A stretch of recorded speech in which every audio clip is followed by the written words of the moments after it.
When a Man Loves is a book dedicated to give back to Jamaican. It aims to tackle the misguided information. So we welcome Pete Kennedy, author of the book, When a Man Loves. Thank you. Morning. Good morning, Mr. Kennedy. Good morning. How are you? I am very well. We are very good. Great to have you. Thank you for having me. You're most welcome. Let's talk a little bit about this book, When a Man Loves. Yes. How did you get to this point of writing the book? Many different ways. One of the first ways was I had the opportunity to travel to the country of the Philippines, and I was there for about 3 to 4 months. I worked for a huge mobile carrier at the time, and I was a trainer. And they sent me to the Philippines to launch one of their sites. And while I was there, I had a total different experience based on growing up in Jamaica when it comes to how men interact with each other, how men loved, and how they treated each other. And while I was there, I started to see things differently and wondered, so why is it none of my friends ever hugged me? Why is it none of my friends has ever told me they loved me? And then something else happened to me, and this was just a God move. This was about in the year of 2008, 2009, and we were in a small part of the Philippines called the Iloilo, and very poor, underprivileged area. And while I was teaching, there was a young man who in class kept on shying away from every moment I would walk around the room.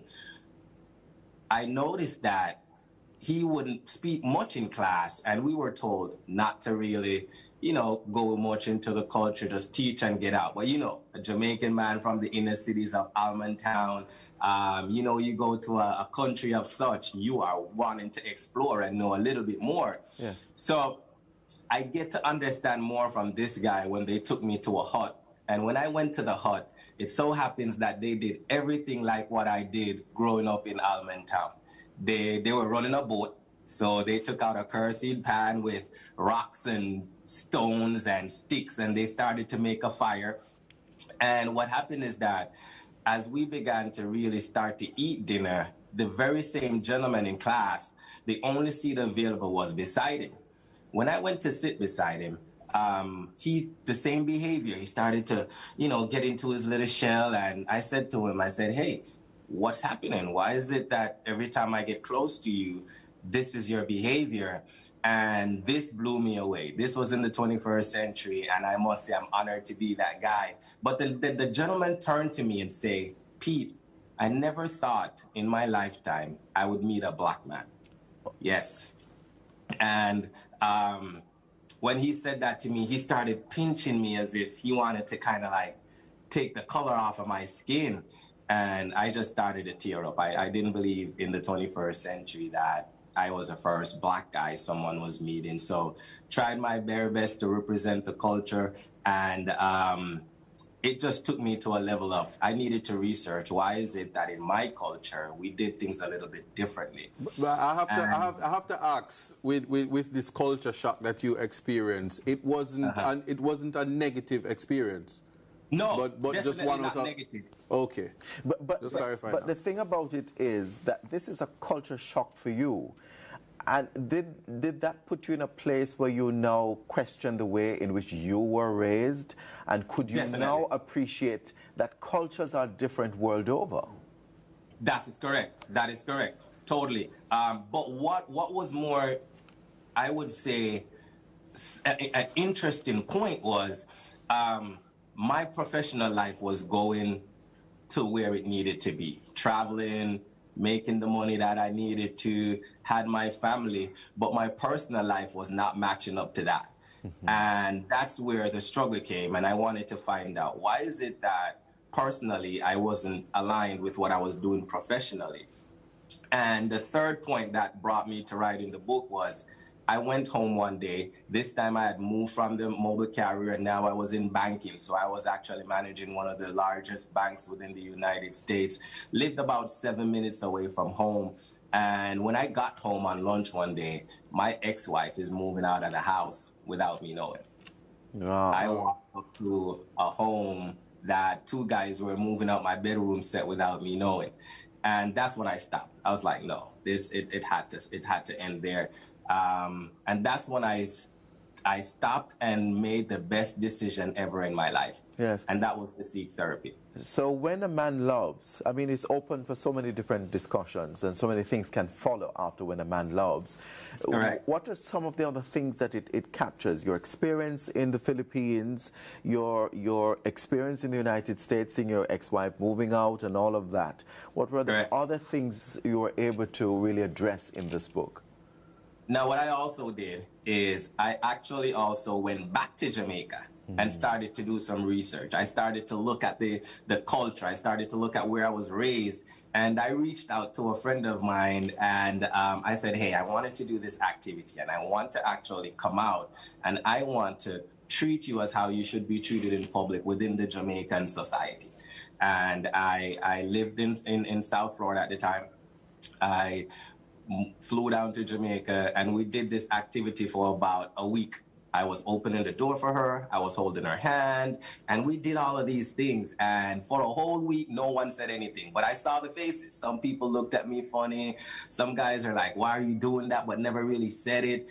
And we went to Manor Park to get KFC. You know, most people that travel to Jamaica, we got to get that good KFC to go back home. Yes. So we stopped at Manor Park to get some KFC. And this was the very last night. I was leaving in the morning.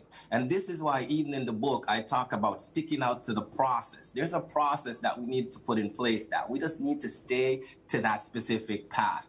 And I said I wasn't going to give up. It's the last night and I'm going to continue this. It so happens that as I continued the behavior, came back, put her in the car. Now I'm walking around to enter the car. A guy came out of his actually establishment and he said, yo.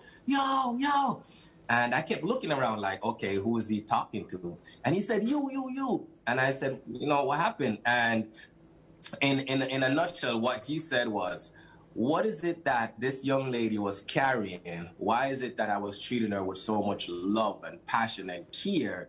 Why I was doing that? And you know the patois version of that, which I'm not going to say on televised vision here, but that was the moment where I went in the car and I said, thank you, Jesus. And she was like, what happened? I said, yes, I got one response. Even though I saw the names and I mean the faces, I got one response that was saying, hey, why are you doing that in regards to treating her such? And I discovered that during slavery, and I just wanted to share this, many people that I spoke to, they understand this, but they didn't really know the naming of it. So I want to share the naming and just change the mindset of some of our men in our community. Is during slavery, there was a thing that was done to us as a culture. It was called bucking/buck breaking, either or. And that has been brought down from culture to culture to culture, generation to generation. And us men in Jamaica have actually taken that and run with it in our DNA. And I share in my book that the very first time I told my best friend, I just saw him last night. I'm in New York doing a tour on the book and he's in Boston. So we met up. And the first time I told him I love him, I never heard this guy curse so much in his life. Oh, I can just imagine. How can people get copies of your book? We slept on the same bed, went to the same high school. How can we get copies of the book? They can actually get copies of the book on December the 7th. December the 7th, the book is released on... Okay, and how can we follow you on social media? Yes, December the 7th on Amazon, the book would be available. You can follow me at Pete Andre Ken, and that's on Instagram, and Pete Kennedy on Facebook. All right. Well, thank you so much for sharing that experience. And I hope that a lot of men in this country can go to other countries and see how that culture unfolds right before their eyes. You'd be surprised to know. I believe that this universe is all about difference. That's what it really is. Thank you so much, Pete Kennedy, author of the book, When a Man Loves. You can continue with the sentence where that is concerned. So stay with us, continue. Sunrise continues after these messages.